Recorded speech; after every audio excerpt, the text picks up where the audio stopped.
This episode is about the number 19 team on the Juggernaut Index, the Tennessee Titans.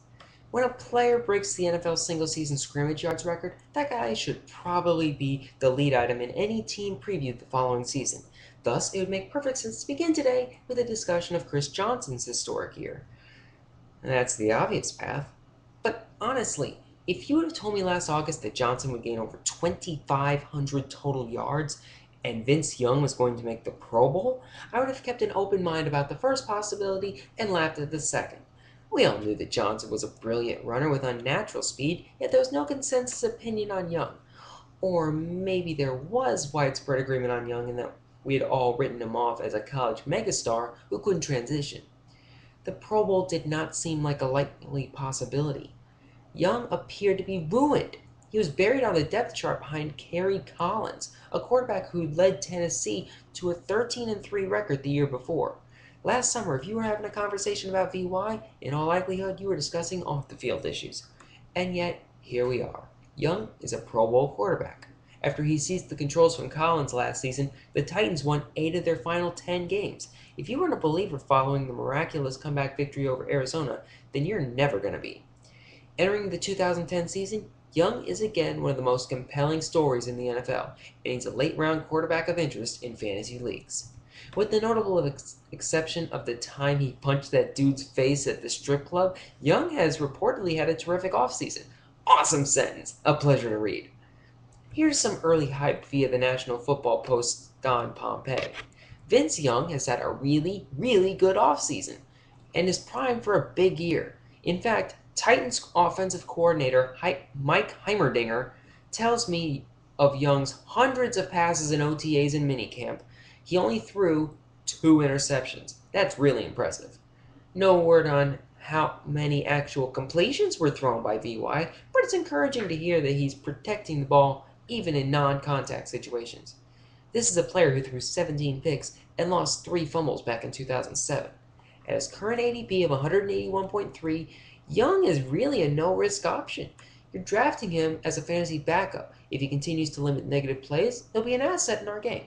His talent as a runner has made him a nightmare for defenses that play man coverage, and his rushing stats contribute significantly to his projected fantasy value.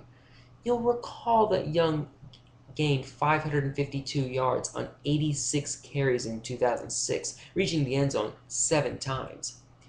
Tennessee's receiver corps isn't loaded with brand name receivers, but this is nonetheless a talented group. Nate Washington and Justin Gage both entered the fantasy conversation last year, though neither wideout had a 100-yard game. Those two are viable NFL starters, and they'll visit fantasy rosters in larger leagues. No one's expecting stardom, though. Certainly not in a run-first attack.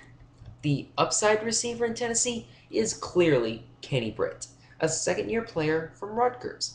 He led the Titans in receiving yards as a rookie with 701, and he made an outstanding play on the game-winning catch against the Cards, capping a 128-yard effort. Unfortunately, Britt has not had a dazzling offseason. It's been horrible. He bluntly told the Tennessean, drops have been an issue, as has health and conditioning. It sounds like Britt is on the Dwayne Bowe 2009 workout plan, which of course is an awful idea.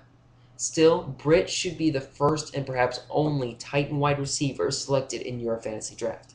The preseason doesn't necessarily matter for every skilled player in the NFL, but it will matter for Kenny.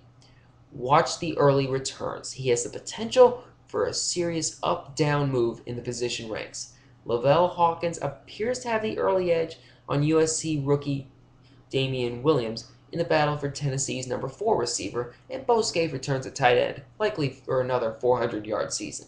Ex-sleeper Jared Cook can't seem to overtake Scaife, which doesn't speak well for his fantasy prospects. And now, at last, we arrive at the running game. It's an easy thing to spin. Here's the short version.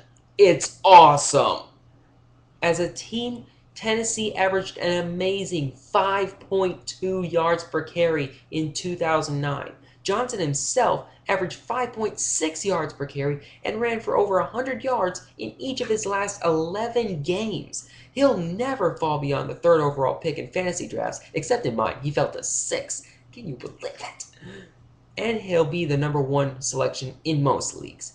Johnson is almost impossibly fast, a trait that helped him score 7 touchdowns of greater than 50 yards last season. That ridiculous total may not be repeatable, but it's a clear indication of his ability to break the plane every time he touches the football, no matter where or how he gets it. The only remotely negative thing we can say about Johnson is that he benefited from an uncommon set of circumstances last season, as the Titans clearly made his pursuit for various rushing records a team priority. He received significant fourth quarter workloads in the blowout win over St. Louis and the 25-point loss to San Diego, and those garbage time stats wouldn't be there in a normal season. If you're projecting another 400 touch season, I'll take the under. But let's not confuse the issue. Again, the running game is fantastic. Johnson is a unique talent. He's the centerpiece of this offense, and his line is very good. You'll want to own him in any format. And his contract situation has been settled at least for a year. Javon Ringer's the handcuff. LeGarrette Blount is the sideshow. Tennessee's defense? Well, that was a mess last year. The Titans allowed 25.1 points and 365.6 total yards per game. This team ranked 31st against the pass, although they improved when quarterback Cortland Finnegan returned from injuries in Week 8. Veteran Keith Bullock has decided to take his talents and his surgically repaired ACL to New York. So the IDPs of interest are Finnegan with 5 interceptions in 09, linebacker Stephen Tulloch with 121 tackles, and DB Chris Hope with 81 tackles. And with that, we hand the mic to our award-winning comment. Wait, no! Before our commenters have their say, often insane, always entertaining, let's acknowledge the fine work of Rob Baronis. We don't normally talk about kickers in the Juggernaut Index, but I'll make the rare exception for him. That dude was 5 of 6 from 50 plus last year, and he rescued me in Week 14. Tip of the fantasy cap, sir.